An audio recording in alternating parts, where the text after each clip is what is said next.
Então, vamos continuar aqui, né, na seção 7.2 sobre a distribuição dos números primos. Tá?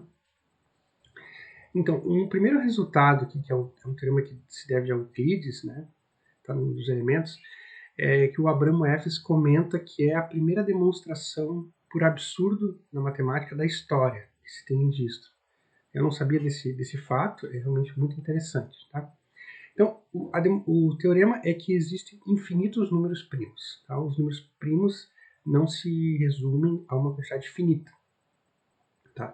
Então, como é que a gente demonstra isso? Né? A gente faz a demonstração por absurdo. Então, a gente supõe que existam finitos. Né? A gente vai supor uma proposição e o que acontece é que uma hipótese, né? Se ela fosse verdadeira, a gente só vai deduzir de verdades, a gente só deduz verdades. Então, se a gente for deduzindo e acaba deduzindo uma falsidade, o que acontece é que o que a gente supôs, aqui como hipótese, não pode ser verdadeiro, porque conduz a falsidades. Então, precisa ser verdadeiro. Essa demonstração é a demonstração por absurdo. A gente parte de uma hipótese, chega a um absurdo, e aí demonstra que a hipótese não pode ser verdadeira. Então, vamos supor que a hipótese seja verdadeira, ou seja, que existem finitos números primos, tá? Que é, na verdade, o contrário do que a gente quer demonstrar, né? Então, eu coloco isso aqui, P1, P2 até PR, em ordem. Tá? Esse aqui é os números primos de ordem. Supondo que são todos. Eu descrevi todos os números primos. Aí eu, estrategicamente, monto um número, né? Que é o produto de todos esses números primos mais um. Tá? Produto de todos esses números primos mais um. Por que a gente constrói esse número? Tá? Quando a gente faz o produto de todos os números primos, a gente está obtendo um número que é múltiplo de cada um dos números primos. Só que quando a gente soma um, a gente acaba encontrando um número que não é múltiplo de nenhum dos números primos, de nenhum desses números que a gente considerou. Essa é a estratégia básica. Tá? Então, é claro que esse número aqui, né, a gente sabe que pelos números primos que existem, vai ser maior do que o maior deles, né, com certeza. Tá? Porque a gente começa no 2, 3, assim por diante. É uma coisa simples de ver.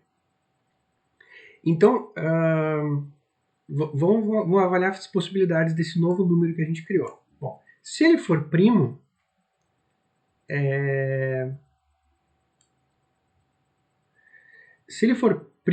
a gente obteve um número primo maior do que ele. Então, do que os que a gente já tinha dito que eram todos. Então é um absurdo, não pode ser esse caso aqui. Então a gente tem que ter, só resta a possibilidade de que o N seja composto. Tá? Mas o que acontece? Como o N sendo composto, pelo teorema fundamental da aritmética, ele tem que ter uma fatoração em números primos, né? Logo, ele tem que ter uma fatoração nesses números primos aqui. Tá? Então, vamos pegar um número primo Q que divida esses números, esse número N aqui que a gente montou. Então, o Q precisa ser algum deles. Então, vamos dizer que o Q é igual ao PI.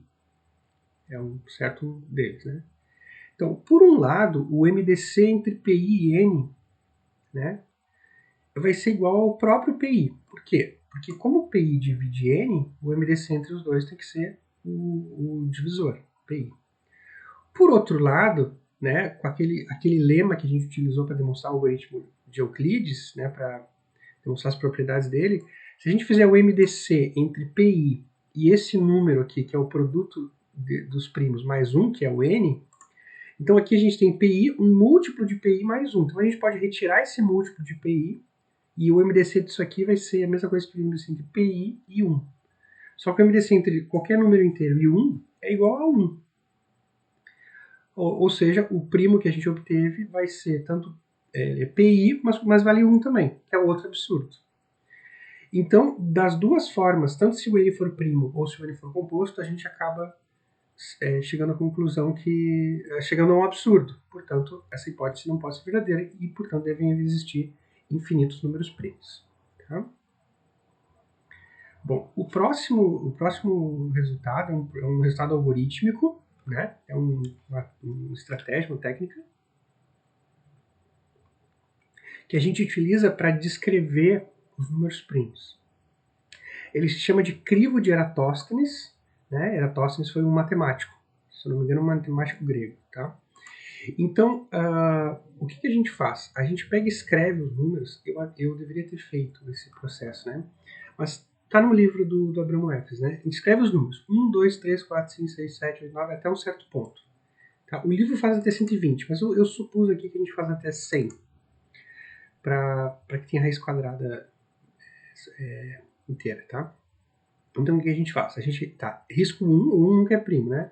O 1 já tá excluído. E aí a gente tem, o próximo número é primo, 2 é primo. Aí a gente risca da nossa tabela de números todos os múltiplos de 2. Então a gente vai riscar o 4, o 6, o 8, o 10, o 12, etc. Por quê? Porque todos eles são compostos. Nenhum deles pode ser primo. Então a gente vai riscar metade dos números, assim, se a gente for até 100 da nossa tabela. Tá? Então todos eles são compostos. Então o próximo número que aparecer, que é o 3, ele necessariamente precisa ser primo. Porque a gente não teve nenhum divisor, ele não foi múltiplo de nenhum número anterior. Então o único divisor que ele tem é o 1. Então ele precisa ser primo. Aí o que a gente faz? A gente risca todos os múltiplos de 3. Então, vai riscar 3, 6, 9, 12, etc. Só que quando a gente vai riscar os múltiplos de 3, a gente percebe que teve um monte de múltiplos de 3 que a gente já riscou quando a gente riscou os múltiplos de 2. Porque os múltiplos de 6 a gente já riscou. Mas enfim, a gente retira todos os múltiplos de 3. Vamos lá, vamos olhar o próximo número não riscado. Então a gente vai pular o 4. Porque o 4 foi riscado quando a gente riscou os múltiplos de 2. O próximo não riscado é o 5, como ele não foi riscado ainda, ele tem que ser um número primo, né? Porque ele não teve nenhum número anterior a ele que teve como múltiplo ele. E aí a gente prossegue, tá? O interessante desse método é que, a gente vai riscar os múltiplos de 5, mas quando a gente vai riscar os múltiplos de 5, a gente risca 5. O 10 já vai estar riscado porque era múltiplo de 2. O 15 já vai estar riscado porque era múltiplo de 3. O 20 já está arriscado porque é múltiplo de 2 também. O 25 não está, a gente risca o 25, assim a gente prossegue. A gente só precisa fazer isso para determinar todos os primos de 1 a 100, fazer o processo até encontrar o primeiro primo maior ou igual a 10, maior do que 10, maior ou igual a 10. Né? Então a gente faz, eu encontro 2, 3, 5, 7, o próximo primo já seria 11. Quando a gente chegar no 11 e for riscar os múltiplos de 11, a gente não vai encontrar nenhum múltiplo de 11 que não tenha sido riscado ainda. Por quê? Aí, qual é o motivo disso? É porque se a gente tem um número que no caso a gente escreveu a tabela até 100, todo número precisa ter algum divisor que é menor ou igual que a sua raiz quadrada. Portanto, ele precisa ter algum divisor primo que seja menor ou igual que a sua raiz quadrada. Né? Então, o que acontece é que né, porque se ele tem um divisor menor ou igual que a sua raiz quadrada, vai ter algum primo que divide esse número, né? Então, bastando a gente chegar até o primo 7, a gente já encontrou todos os... O crivo de Eratosthenes funciona assim, a gente já sabe todos os números primos de 1 a 100, tá? Então, como é que a gente demonstra isso? Então, seja n um natural maior do que 1, se ele não for primo, então deve possuir algum divisor m que é menor ou igual que a sua raiz quadrada. Como é que a gente faz isso? É muito simples, tá? Vamos lá. Bom, se ele for primo, não tem que demonstrar, né? Agora vamos imaginar que ele é composto. Então ele pode ser escrito como um produto de dois números, A e B, menores do que n, tá? Vamos pegar o primeiro. Se o primeiro desses divisores for menor ou igual que a raiz quadrada de n, a gente escolhe m igual a A e está concluído. Encontramos um divisor menor ou igual que a raiz quadrada. Se não acontecer isso, então A é maior do que a raiz quadrada de n. Aí o que acontece? Aí a gente pega o B. O B ele vai ser igual ao n dividido por A. Só que n dividido por A vai ser menor ou igual que n sobre a raiz quadrada de n. Porque aqui A é maior do que a raiz de n, portanto, n sobre A é menor ou igual que n sobre a raiz de n. Só que n sobre a raiz de n é raiz de n. Então esse B vai funcionar como um divisor menor ou igual que a raiz de n. Tá?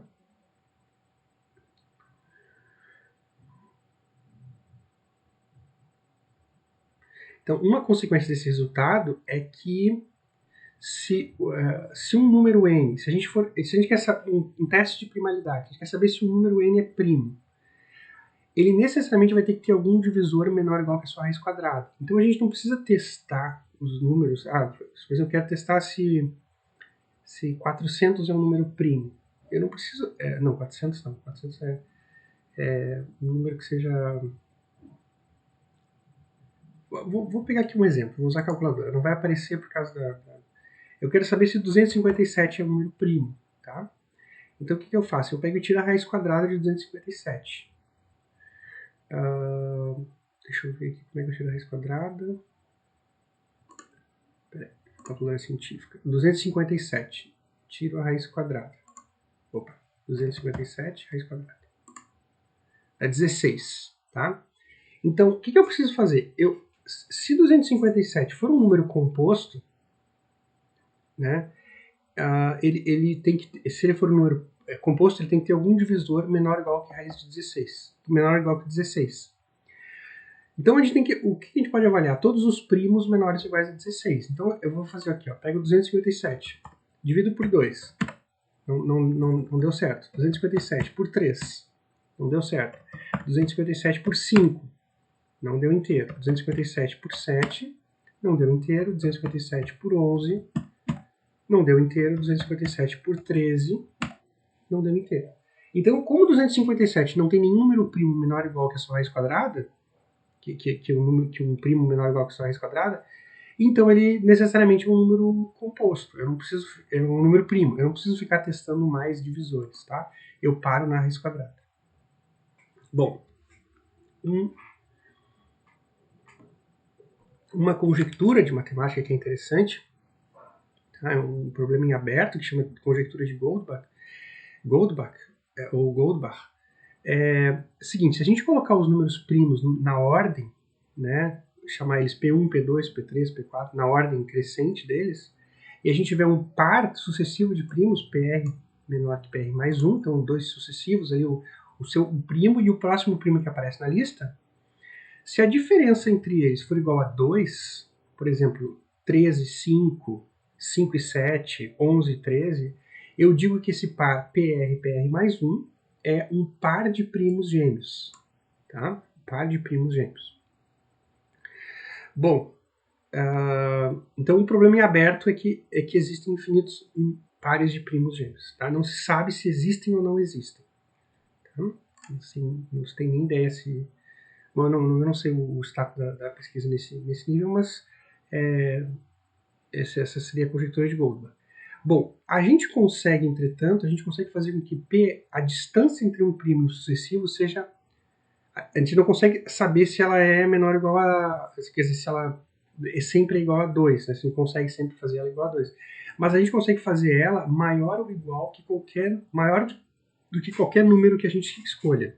A gente consegue primos tão espaçados quanto a gente queira, né? Como é que a gente faz isso? Então é uma demonstração muito interessante, a gente usa o fatorial, né? Porque o que acontece? Eu pego o fatorial de n, tá? Fatorial de n. Então, o fatorial de n é divisível por 1, 2, 3, 4 até n. Então é um número, vamos dizer assim, um número muito composto, que tem muitos fatores, né? Bom, então o que a gente faz? Se a gente pegar o fatorial de n e somar com 2, 3, 4, somar com todos os números que aparecem na sua fatoração, a gente vai ter um número composto. Ó. N fatorial mais 2 é um múltiplo de 2 mais 2, então é um múltiplo de 2. N fatorial mais 3 é um múltiplo de 3, porque 3 aparece na expressão de N fatorial, mais 1 mais 3, então vai dar um múltiplo de 3, e assim por diante. Até o N fatorial mais N, porque o N aparece em N fatorial, então vai dar um múltiplo de N também.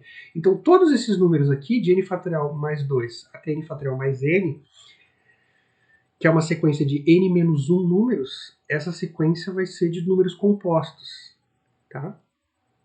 Então, se a gente pegar o primo maior, o primo que esteja imediatamente anterior a C, tá?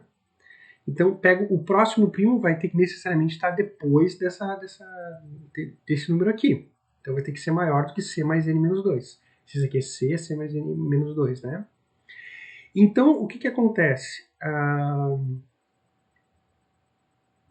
O que acontece? Então, eu tenho que o RS' é menor que C, que é menor que C mais N menos 2, que é menor que PR mais 1. Bom, então, se PR é menor que C, ele vai ter que ser menor ou igual a C menos 1. E se PR mais 1 é maior que C mais N menos 2, ele vai ter que ser maior ou igual, aqui eu me confundi, né? É C mais N menos 1 mesmo. É C mais N menos 1. Eu vou corrigir aqui e vou voltar, só um instantinho. Continuando aqui. Então, PR mais 1 vai ter que ser maior ou igual que C mais N menos 1, né? Porque é sempre o número sucessivo aqui, sucessor, né? Esse aqui. Então, essa diferença PR mais 1 menos PR vai ter que ser maior ou igual que esse número aqui, C mais N menos 1, menos esse aqui. Então, quando eu faço essa diferença, isso aqui é igual a N. Tá? Se a gente fizer uma pequena estratégia de trocar o N por N mais 1, né, fazer a conta, vai ficaria um pouco feia, por isso que eu fiz com N, a gente deduz que para qualquer natural N maior que 1, existe um par de primos sucessivos, PR, PR, PR mais 1, o Résimo primo, o R mais 1, Résimo primo na ordem, tá com essa diferença maior do que N. Então a gente consegue um par de primos sucessivos, assim, um par de primos que são vizinhos, que são tão distantes quanto a gente queira. Tá? Bom, o último resultado, então, diz respeito ao crescimento dos números primos. Tá? Os números primos aparecem na ordem 2, 3, 5, 7, 11, 13, 19, assim por diante, de uma forma aparentemente meio aleatória. Vamos dizer assim, eles aparecem assim, é meio que se a gente sabe se n é um número primo ou composto, né? A gente sabe a faturação de n. Qual é a faturação de n mais 1? Ela, vamos dizer assim, ela não tem nada a ver com a faturação de n, tá? Então o fato de um número ser primo ou composto não influencia no se o próximo vai ser primo ou composto. Pode ser qualquer coisa. Então, a gente pode ter primos, assim, acha um número primo, daí o próximo é composto, depois um número primo de novo, que é primo de gêmeos, ou às vezes a gente vai achar um primo e vai fazer composto, composto, composto, vai achar n compostos até achar um número primo de novo. Então essa distância entre os números é muito errática, né? Então a gente utiliza tanto essa função p de n, né, que denota o enésimo número primo na ordem crescente, como essa função que é estudada, que é o π de n, que denota a quantidade de primos menores ou iguais a n. Tá? Essas duas funções elas estão associadas. Por exemplo, se a gente fizer π de pn, tá? O resultado vai ser n. Porque quando a gente fez a conta de p1, p2 até pn é o enésimo número primo. Então, quantos números primos existem menores ou iguais a pn? Ora, existe p1, p2 até pn. Então, π de pn vai ser igual a n. Tá? Então, essas duas funções elas estão associadas. Tá? O teorema dos números primos ele fala do crescimento dessas funções. O que acontece assim? A gente não consigo saber quanto que é exatamente o enésimo número primo. Por exemplo, Pn, eu vou ter uma fórmula, n ao quadrado mais n mais 3 é o enésimo número primo. Eu não consigo saber isso, mas a gente consegue saber uma ordem de grandeza do enésimo número primo. Tá? O enésimo número primo ele tem uma ordem de grandeza de n logaritmo natural de n. N logaritmo natural de n. O que isso significa? Que se a gente fizer o n tender ao infinito, o quociente entre o enésimo número primo e n log n tende a 1. Então, o quociente deles tende a 1 quer dizer que são funções que têm o mesmo valor assintótico, né? Ou, uma outra formulação é que a função π de n, né, no infinito, ela vai crescer como n dividido pelo logaritmo natural de n.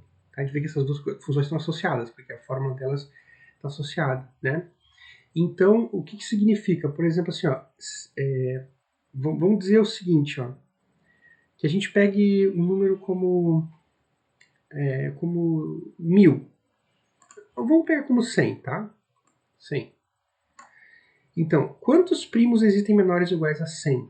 Então, é mais ou menos 100 dividido pelo logaritmo natural. Deixa eu ver se eu consegui fazer a função certa. Peraí. Pega aqui. Logaritmo natural de 100. Não, peraí. Peguei aqui no logaritmo. 100 logaritmo natural. Aí eu vou fazer inverter esse número.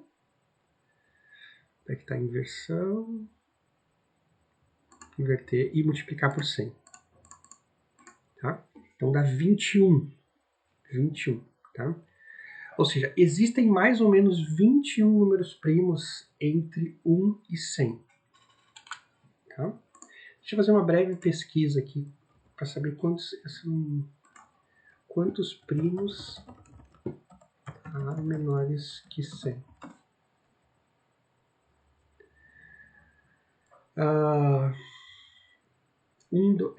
2, 3, 5, 7, 11, 13, 17, 19, 23, 29, 31, 37, 41, 43, 47, 53, 59, 61, 67, 71, 73, 79, 83, 89, 97. Ou seja, são 25, tá? 25. Então a forma ali deu 21. Se a gente pegar, por exemplo, 1000, quantos são os números primos menores ou iguais a 1000? Pega o logaritmo, inverte e multiplica por 1000. Então, logaritmo natural, né? São mais ou menos 144 números primos. Tá? Deixa eu até ver quantos que são na prática. 144.